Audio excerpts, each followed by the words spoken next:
사랑하는 성도 여러분, 인생을 살다 보면 혼자 감당하기에는 버겁고 도무지 해결할 수 없을 것만 같은 문제 앞에 낙심하고 좌절할 때가 있어요. 그런데요, 그런 우리를 국률의 눈으로 바라보시는 분이 계십니다. 바로 아버지 하나님이십니다.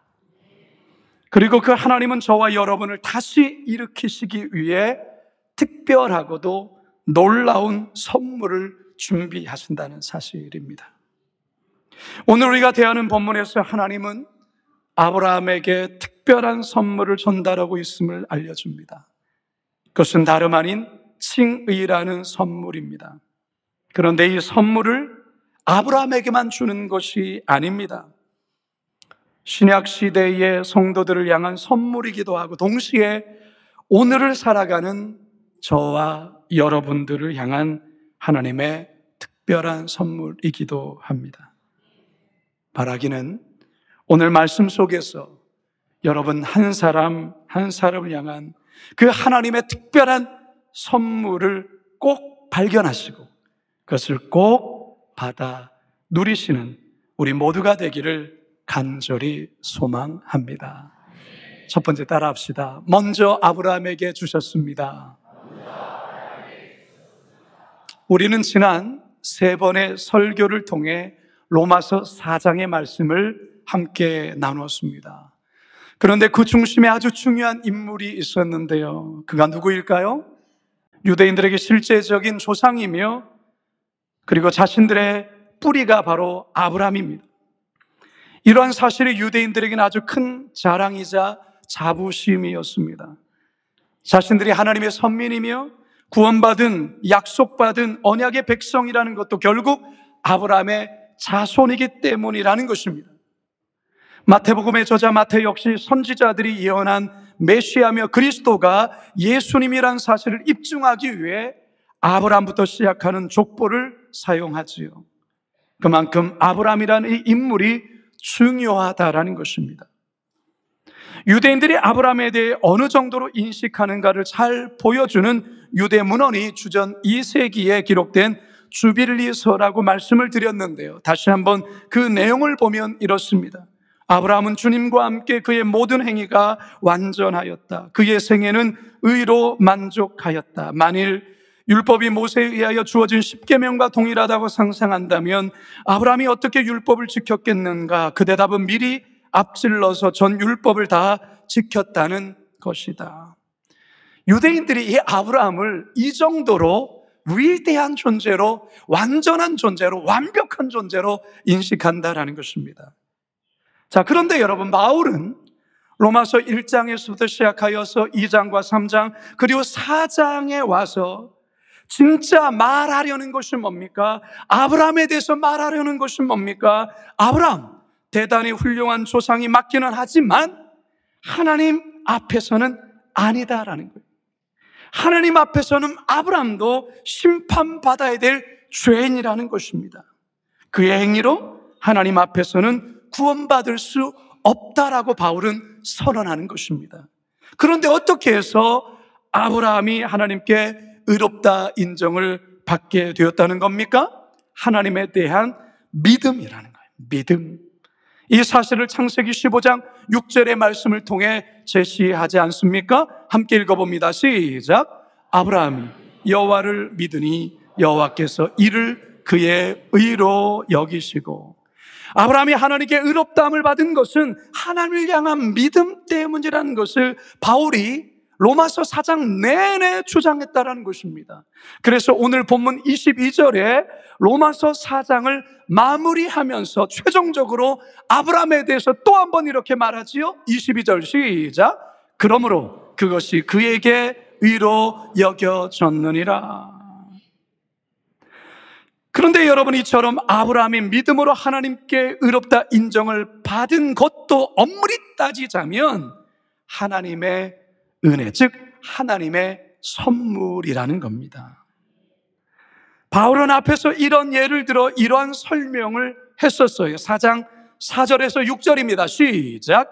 일하는 자에게는 그 삭시 은혜로 여겨지지 아니하고 보수로 여겨지거니와 이를 아니할지라도 경건하지 아니한 자를 의롭다 하시는 이를 믿는 자에게는 그의 믿음을 의로 여기시나니 일한 것이 없이 하나님께 의로 여기심을 받는 사람의 복에 대하여 다윗이 말한 바.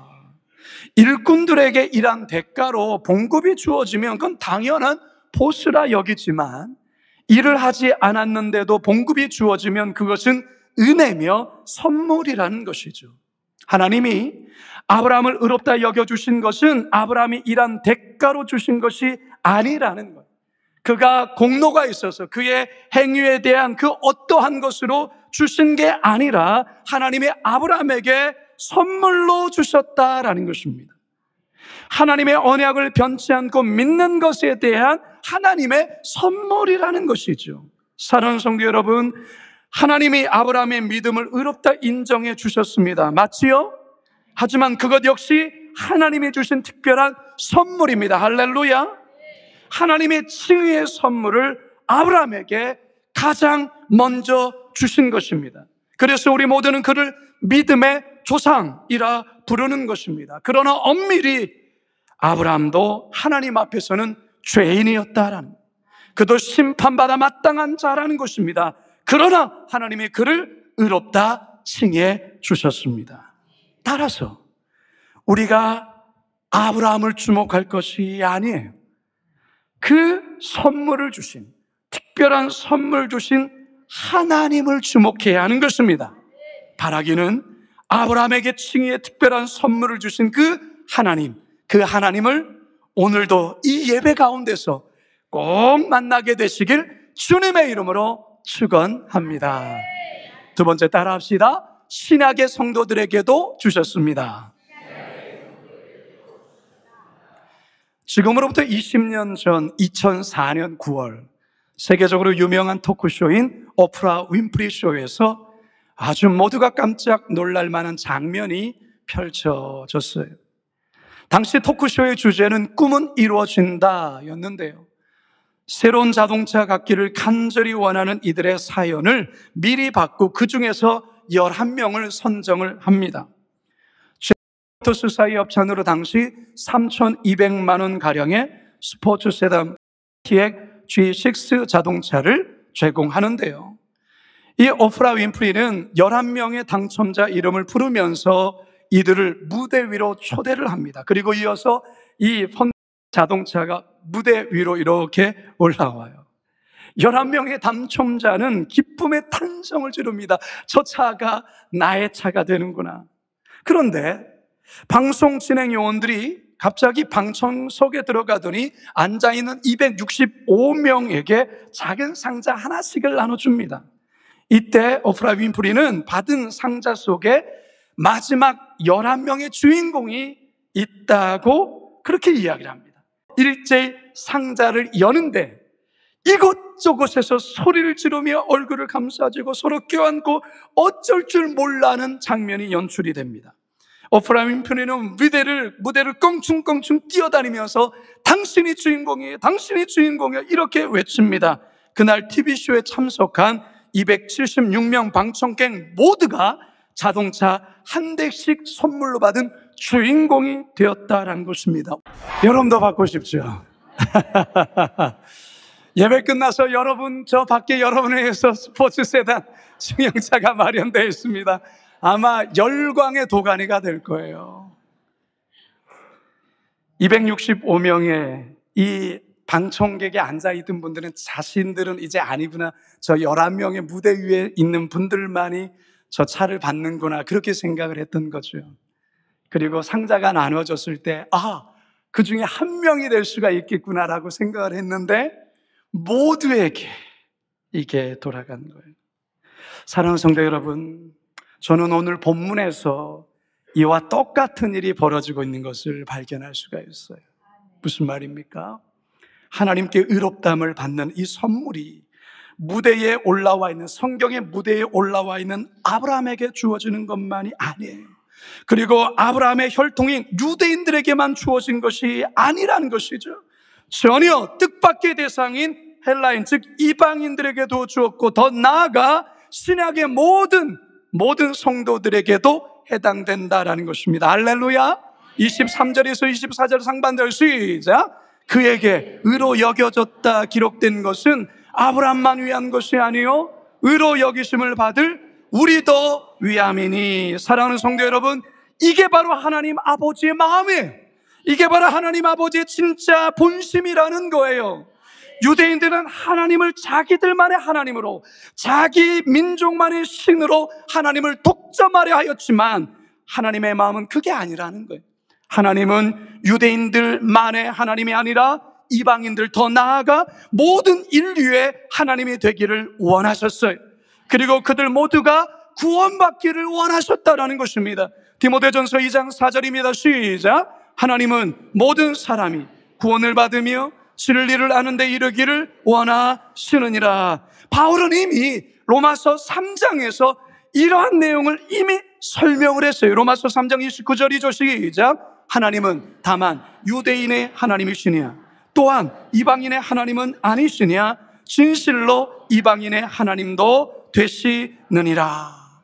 그러면 어떻게 신약의 성도들이 오프라 윈프리 쇼의 방청객들처럼 이 칭의의 12번째 행운의 열쇠를 받을 수 있습니까? 아브라함의 언약의 하나님, 약속의 하나님을 온전히 믿고 신뢰함으로 칭의의 선물을 받은 것처럼 예수님을 죽은 자 가운데서 살리시고 부활케 하신 그 하나님을 믿으면 된다는 사실입니다. 따라서 바울의 편지를 받은 로마교회 성도들뿐만 아니라 신약 시대를 살아가는 모든 유대인들과 헬라인들에게도 이것은 동일하게 적용되었던 것입니다. 그래서 바울이 이 로마서 편지를 통해 로마 교회 성도들에게 이 놀라운 사실을 그토록 알려주고 전해주려 했던 것입니다. 앞 영상에서 상자에 들어있는 열쇠를 발견했을 때 펄쩍펄쩍 뛰며 좋아했던 방청객들 모습 보셨지요? 그런데 더 펄쩍펄쩍 뛰며 좋아하는 사람이 있었어요. 빨간 옷을 입은 누굽니까? 오프라 윈프리였어요. 저는 그녀의 모습 속에서 오늘날 우리 하나님 아버지의 모습을 봐요. 이 구원의 열쇠를 믿음으로 받아 좋아하는 신학의 성도들을 바라보시며 우리 하나님도 펄쩍펄쩍 뛰며 좋아하신다라는 것입니다. 스바냐 3장 17절에 이런 말씀이 쓰여 있습니다. 너희 하나님 여호와가 너희 가운데 계시니 그는 구원을 베푸실 전능자이시라. 그가 너로 말미암아 기쁨을 이기지 못하시며 너를 잠잠히 사랑하시며 너로 말미암아 즐거이 부르며 기뻐하시리라 하리라. 할렐루야.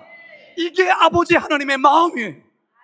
지난주 세계 선교 주일에 태국 형제들, 베트남 형제들, 캄보디아 형제들, 필리핀 형제들, 남아공 형제들, 다양한 나라 다민족 출신의 형제들이 세계 선교위원회와 함께 이 앞에서 하나님을 찬양했던 거 기억하실 것입니다. 우리 하나님 얼마나 좋아하셨을까요?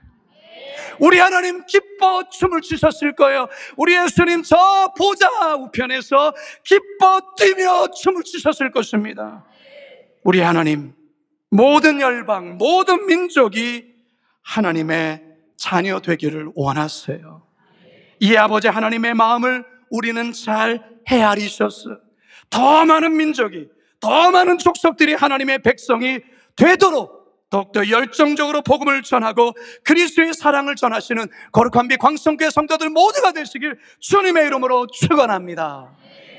마지막 세 번째 따라합시다. 이제는 당신에게 주셨습니다. 미국 펜실베니아주 에마우스에 거주하는 엘린 콜크린이라는 여성이 있었어요. 이 여성은 유전성 심장질환인 비대성 심근병증을 앓고 있었는데요. 이 질환은 심장벽이 두꺼워져서 혈액을 제대로 펌프질하지 못하게 되는 아주 위험한 질환이에요. 그녀의 어머니 역시 이 병으로 42살 나이에 사망을 했습니다. 앨리스는 14살 때 이 질환 진단을 받고 여러 번 심각한 심장 발작을 겪어야 했습니다. 심장 내부에 삽입된 제세동기가 2번이나 그녀의 생명을 구하기는 했지만 심장 이식을 받지 않으면 그도 어머니처럼 이른 나이에 죽을 수 있다는 의사의 진단을 받습니다. 그녀가 42살이 되었을 때 의사 선생님은 심장을 이식받지 않으면 당신은 6개월 안에 죽을 수 있습니다라는 통보를 받습니다. 그녀는 하루하루가 두려움이었고 긴장했고 그렇게 절망 속에 살아가던 2022년 어느 날 그에게 놀라운 복음 같은 기쁜 소식이 전해집니다. 어느 젊은 사람이 사고로 뇌사에 빠지면서 평소의 장기 기증에 대한 소견에 따라 그의 심장이 앨리슨에게 전해진다는 것이었어요. 수술 후 그녀는 약물 치료와 정기적인 검진을 통해 건강을 회복하죠. 그녀는 자주자주 자신이 이렇게 건강하게 살아도 되는가 늘 자신에게 묻기도 하고 그러면서 뇌사에 빠져 자신에게 심장을 제공한 분을 생각할 때마다 운다고 합니다. 고마움에 울기도 하고 때론 미안해서 울기도 하고 때론 그 아픔을 겪어야 했던 그 가족들을 생각할 때 운다라는 것입니다. 사랑하는 성도 여러분, 저는 오늘 이 예배 자리에 나오신 저와 여러분이 바로 이 앨리슨 콘클린과 같은 처지에 있었다는 것을 이야기해 주고 싶습니다. 무슨 말입니까? 앨리슨이 심장에 이상이 생겨 심장 이식을 받지 않으면 6개월 후에 죽게 된다는 통보를 받은 것처럼 그녀가 14살 이후로 지금까지 늘 그는 죽음에 대한 불안과 공포와 두려움 속에 살았던 것처럼 저와 여러분의 운명은 죄로 말미암아 영원한 멸망과 심판을 받아 죽어야 될 운명이었습니다. 그런데 이런 운명에 놓인 우리에게 자신의 심장을 꺼내어 생명을 이식시켜 주신 고마운 분이 계십니다. 그분이 바로 예수 그리스도이십니다. 2000년 전 십자가에서 자신의 심장을 꺼내어 바로 우리의 영혼에 그것을 넣어주시고 우리를 살리게 해 주셨습니다. 그 내용이 오늘 25절에 이렇게 기록하고 있습니다. 시작.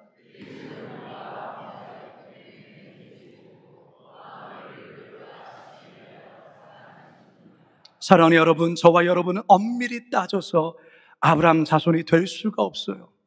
우리는 아브라함의 혈통의 사람이 아닙니다. 할례를 받은 민족도 아니죠. 그렇다고 율법을 소유한 민족도 아닙니다. 유대인들이 볼 때 자신들의 하나님을 우리가 막 아버지라 부르는 모습에 아마 당황해할 거예요. 자기들의 조상인 아브라함을 우리들도 믿음의 조상이라 말하는 모습에 그야말로 기가 차할 겁니다. 그런데 어떻게 이게 가능하게 된 겁니까? 예수 그리스도를 믿는 그 믿음으로 된 것입니다. 할렐루야. 24절을 다시 한번 읽어볼까요? 시작. 곧 예수 우리 주를 죽은 자 가운데서 살리신 이를 믿는 자. 다시 말해서 예수님이 십자가에서 나의 죄를 위하여 죽으시고 나를 위해 죽음에서 부활하신 이 같은 사실을 진실로 믿고 인정하며 우리의 삶을 하나님께 내어드릴 때 예수님의 심장이, 예수님의 생명이 나에게 이식된다라는 것입니다. 여러분 이 사실을 믿으십니까? 이것을 성도 여러분 모두에게 하나님이 선물로 주셨다라는 거예요. 에베소서 2장 8절과 9절의 말씀입니다. 시작. 너희가 그 은혜에 의하여 믿음으로 말미암아 구원을 받았으니 이것은 너희에게서 난 것이 아니요 하나님의 선물이라. 행위에서 난 것이 아니니 이는 누구든지 자랑하지 못하게 함이라. 전도 폭발이라는 아주 좋은 이 복음, 이 운동, 그리고 복음 그 제시문 가운데 믿음에 대해서 그 책자에는 이렇게 설명을 하고 있는데요. 우리 같이 한번 읽어봅니다. 시작. 믿음은 왕이 주는 선물을 받기 위해 내어민 거지의 손과 같습니다. 저는 수년 전에 깨끗이 못하고 자격 없는 손을 내밀어 만왕의 왕 되신 하나님께로부터 영생의 선물을 받았어요. 그때 저는 그 선물을 받을 자격이 없었어요. 물론 지금도 없어요. 그러나 저는 믿음으로 영생을 받았어요. 은혜로 얻은 것이지요. 사랑하는 성도 여러분, 혹시 아직 이 영생의 선물을 받지 못했다고 생각하시는 분 있습니까? 여러분께 질문합니다. 이 선물 받고 싶습니까? 아까 자동차 받고 싶을 때는 굉장히 격하게 반응했는데 굉장히 세속적이고 현세적이시네요, 여러분들은. 여러분, 자동차는 1년 쓰고 10년 지나면 또 고물이 되어요. 저분 저렇게 기뻐하시죠? 저 기쁨이 몇 년 갈 거라 생각하십니까? 사랑 여러분, 마르지 아니하고 그리고 끊이지 않는, 그리고 절대 사라지지 않은 기쁨이 있어요. 그것은 무엇입니까? 예수 그리스도로 말미암은 구원의 기쁨이라는 거예요. 여러분, 이 영생의 선물 받고 싶습니까? 그러면 이 시간, 지금 이 순간 받을 수 있습니다. 이 영생의 선물을 이미 많은 분들이 받은 것 알고 있습니다. 하지만 혹 오늘 처음 우리 교회에 새 가족으로 오셔서 이 복음의 이야기를 처음 듣는 소수의 분들이 있다는 것을 제가 알기 때문에 저는 그분들을 향해서 오늘도 이 복음을 제시하는 것입니다. 여러분 눈을 다 감아 주십시오. 이 시간 눈을 감으시고 저를 따라서 같이 한번 이 기도를 따라해 주시면 좋겠습니다. 주 예수님, 저는 죄인입니다. 지금까지 저는 제 자신을 믿고 살아왔습니다. 저의 죄를 회개하오니 용서하여 주옵소서. 예수님이 저희 죄 때문에 십자가에서 죽으시고 또한 부활하신 것을 믿습니다. 지금 이 시간 제 마음의 문을 엽니다. 예수님이 제 마음에 들어오셔서 저의 구주와 주님이 되어 주옵소서. 이제부터 제가 하나님 앞에 설 때까지 저의 삶을 인도하여 주옵소서. 예수님의 이름으로 기도드립니다. 아멘. 아멘이십니까? 로마서 8장 32절에는 더 놀랍고도 대단한 말씀을 우리에게 이렇게 전합니다. 자기 아들을 아끼지 아니하시고 우리 모든 사람을 위하여 내주신 이가 어찌 그 아들과 함께 모든 것을 우리에게 주시지 아니하겠느냐. 이제 저는 말씀을 마치려 합니다. 아브라함에게 주신 칭의는 아브라함만을 위한 것이 아닙니다. 유대인만을 위한 것도 아닙니다. 이방인들을 비롯한 모든 민족, 모든 족속들을 위한 하나님의 특별한 선물입니다. 이 선물은 오늘을 살아가는 저와 여러분들을 위한 하나님의 특별한 선물이기도 합니다. 바라기는 하나님의 이 특별한 이 칭의의 선물, 구원의 선물을 받은 자로서 이 선물을 또한 내 삶 속에 내 가족들에게, 내 주변 사람들에게 함께 나눠주며 살아가시는 저와 여러분 모두가 되시길 주님의 이름으로 축원합니다. 축원합니다.